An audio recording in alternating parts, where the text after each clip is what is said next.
Listen, there's one company out there in the bourbon world that's restoring my faith when it comes to finished whiskey, and I bet you if you looked at the thumbnail, you can tell who that is. Barrell Bourbon continues to time and time again put out finished whiskey that I just enjoy. Now, we can go back and forth on whether they should call it finished bourbon or if it's just bourbon. I don't really care. Whatever Barrell Bourbon is doing right here is absolutely phenomenal. We're going to go through it, price, taste, drinkability. Let's find out where this falls on our 2025 list, shall we? So if you know anything about me and Barrell Bourbon, they send me a lot of stuff, and I very much appreciate them for that. I will always tell you when I get a free bottle of whiskey, and this is a free bottle of whiskey. The reason that I continue to take free bottles of whiskey from Barrell Spirits is because it's always a good whiskey. Even if I don't personally like it, which I will tell you if I don't personally like it, it's still a good bottle of whiskey. And now that I think about it, I haven't really had a bad bottle of whiskey in a very long time. I feel like the whiskey world in general has kind of honed in on exactly what they should do to produce a good whiskey. It's just a matter of value. And again, we'll get to all that here today. Let's talk about this real quick. Blend components: Kentucky, 9 and 10 years old. Indiana, 6, 7, 8, and 12 years old. Tennessee, 7 and 15-year-old. And this is a derived mash bill of 80% corn, 16% rye, 4% malted barley. That is 8 different bourbons in here, or I guess they could be whiskeys, but there's 8 different, this is a bourbon, and then it's, guys, 8 different bourbons in here, and then this is a cask strength P.X. sherry finish. I don't know how they do it. How do they take all of those components, then put a P.X. sherry finish on it, and still make it taste this good? Everybody knows before we get into all of that. Time for the traditional sip. Cheers, y'all. I mean, it's just delicious.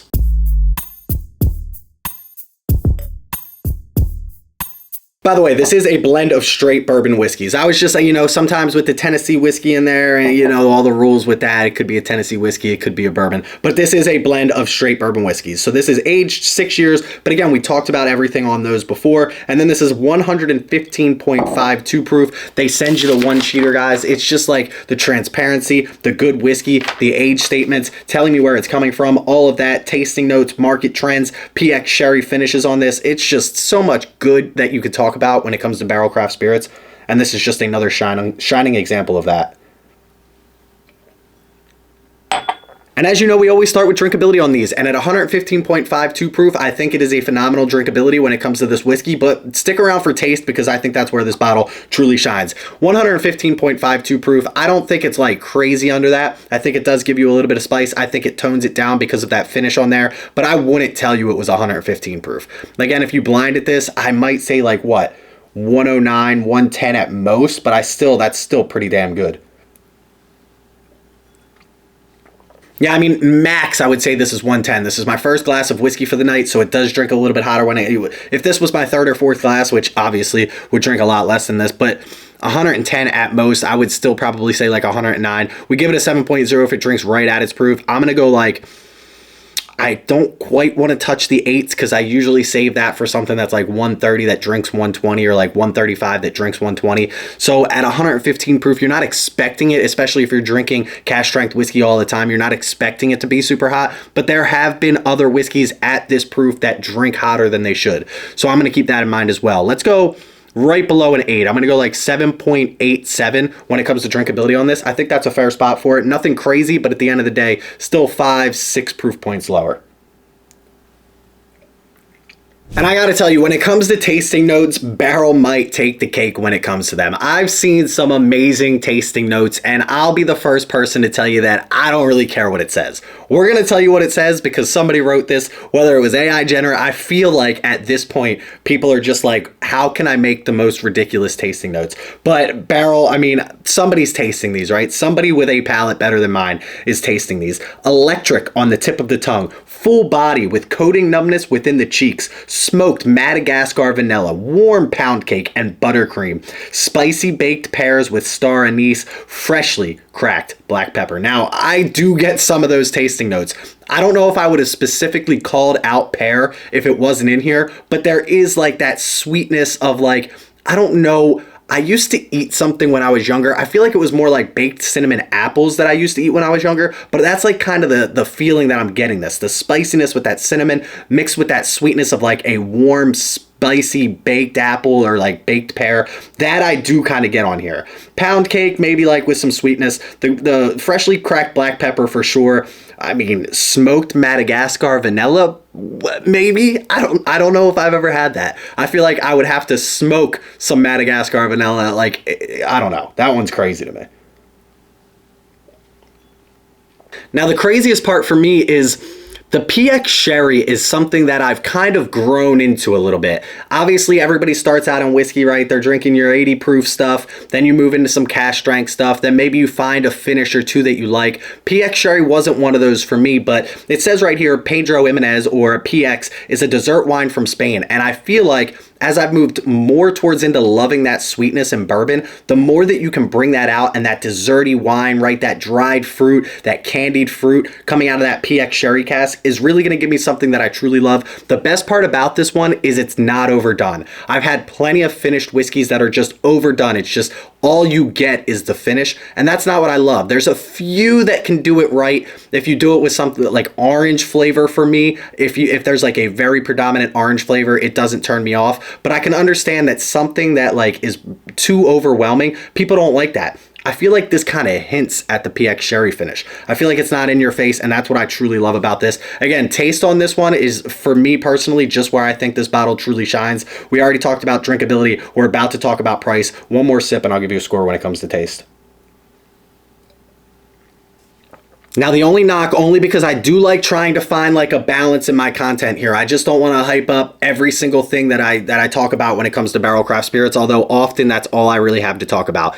The finish on this for me happens to be a little bit short. I don't know if it's just this particular, it also dries out my tongue just a little bit. They talked about that, what does it say? Coating numbness within the cheeks. I do get that, but I feel like that's more of that rye / spicy / black pepper, but it also dries out my palate just a little bit, and maybe that's that wine influence, right? Maybe is P.X. Sherry a drier wine? I don't know, but maybe that's what's going on in here. Dries out my palate just a little bit, and I don't like that. It has nothing to do with the taste. I just don't like that experience when I'm drinking a glass of whiskey. So that's the only knock that I have on this. I mean, this is still high 8s for me easily. I think if it had like a little bit more depth of flavor, all the flavors that are there are phenomenal. They just, I don't know how else to explain this, but like on a scale of like, there's no, like the flavors are right here, you can barely get them, you have to like search for them, versus like they're in your face, they're not hiding at all. I feel like this is towards the top, but it's not quite at the top. And again, at 115 proof, I feel like it's very difficult to get to the top of that, right?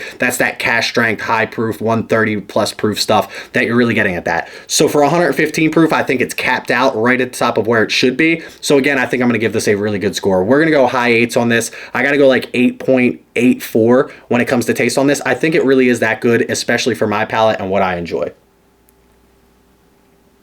And last but certainly not least, you know what we're going to do. We're going to talk about the price on this, and I believe the MSRP on this is 85 bucks. I thought they were usually 90. When I looked it up on Breaking Bourbon, it did say 85. So 85 to 90, it's right in that range. Again, I think it's 85 because Breaking Bourbon is usually pretty good when it comes to MSRP. I don't hate the price. We talked about it before. $75 to $90 is an average priced bourbon at this point. Look at everything you're getting when it comes to the blend components on this. I mean, I'm sure most of this is 6-year-old Indiana, maybe like 6, 7, 8-year-old Indiana, but we've got 12-year-old in here. We've got 15-year-old Tennessee in here, which gotta be Dickel. If what else could it be, right? 15-year-old Dickel. And then we've got Kentucky in here, 9 and 10-year. It's just the components, the P.X. Sherry finish, how good this tastes. $75 to $90 is average. We give it a 7.0 if it's an average tasting whiskey at an average drinkability with an average price. And this is an average price, but everything else is above and beyond where it should be. So let's give it one more score after we take this sip.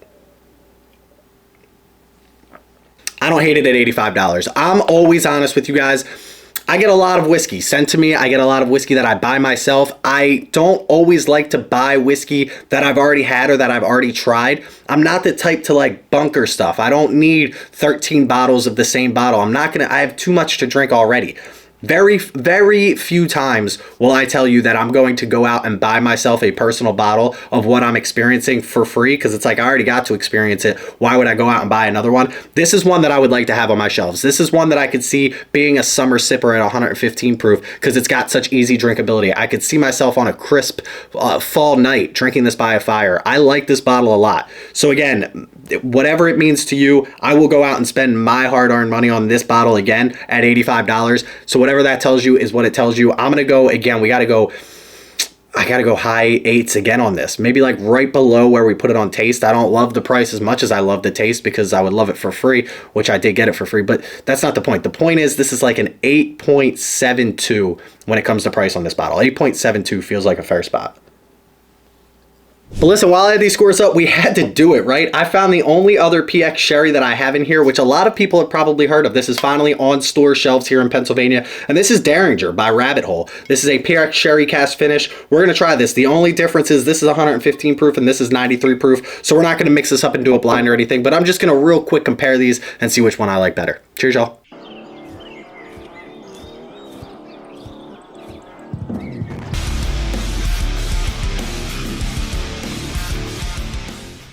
Welcome to this week's Bourbon Bomb of the Week, where we're about to pour up a little bit of this Rabbit Hole. Now, Rabbit Hole was something that I loved when I first started out. I have no problems with it anymore. I just feel like they're not doing too much stuff anymore outside of their original stuff. So, got a little bit boring for me while Barrell continues to innovate and do some crazy cool things.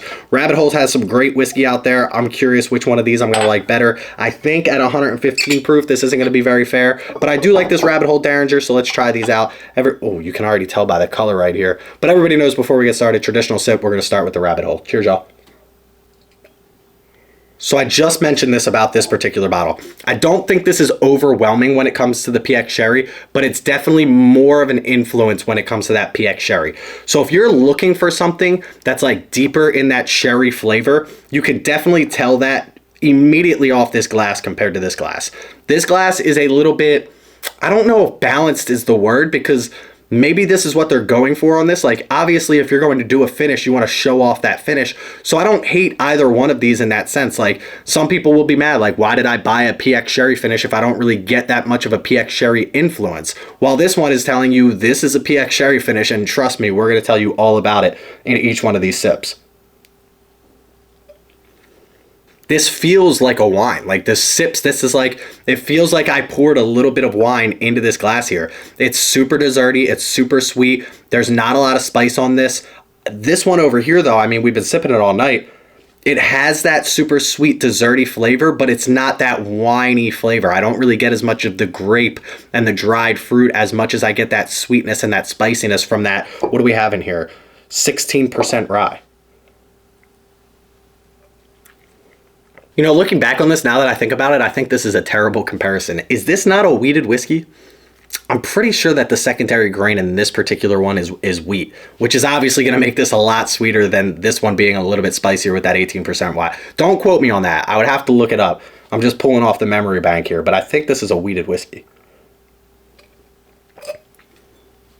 Listen, I like both of these. I thought I was going to like, I love this one, don't get me wrong. This one though is something that I didn't think that I liked at the beginning, but again, as I start to grow in my whiskey journey, I start to revisit bottles that I haven't touched in a very long time, finding out that I actually really like them now. This is one of those. I think it's very different. I think it's unique compared to what I'm drinking here. Two different bottles, awful comparison, if I'm being quite honest with you. Not even close when it comes to taste or anything on this. If you like Rabbit Hole Derringer, maybe you'll like this one. If you like this one, maybe you won't like, I don't know. This was an awful comparison. I'm going to finish it right there. Both great bottles of whiskey. P.X. sherry, I like it now. It's something I didn't always like. That's basically what this Bourbon Bomb is telling you right now. But listen, let's get back into our final score here, and this bottle comes in at an 8.48. Guys, that is top of the list of 2025. Now, I'm gonna be completely honest with you.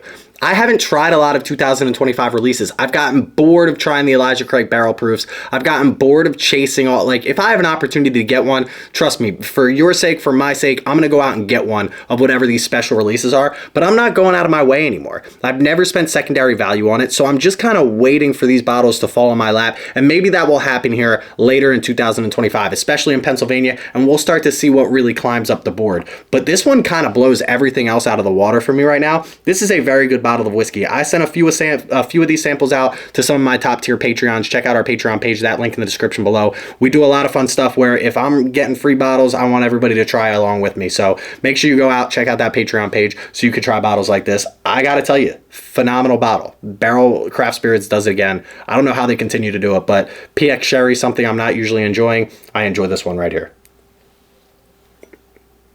But listen, that's where we're going to leave you for today. Make sure you check me out on Instagram at Bourbon of the Week. Go click that follow button over there. If you stuck around this long, click that like and subscribe button here on YouTube. Make sure you check out our Patreon page and our Discord. Both those links in the description below. I hope you kept up with my fast-paced talking because people comment on it all the time. Let me know if I talk too fast for you in the comment section below. Please don't drink and drive. Always drink responsibly. Stay healthy, stay happy, and stay revisiting bottles that maybe you didn't like because maybe you'll like them now. Cheers, y'all.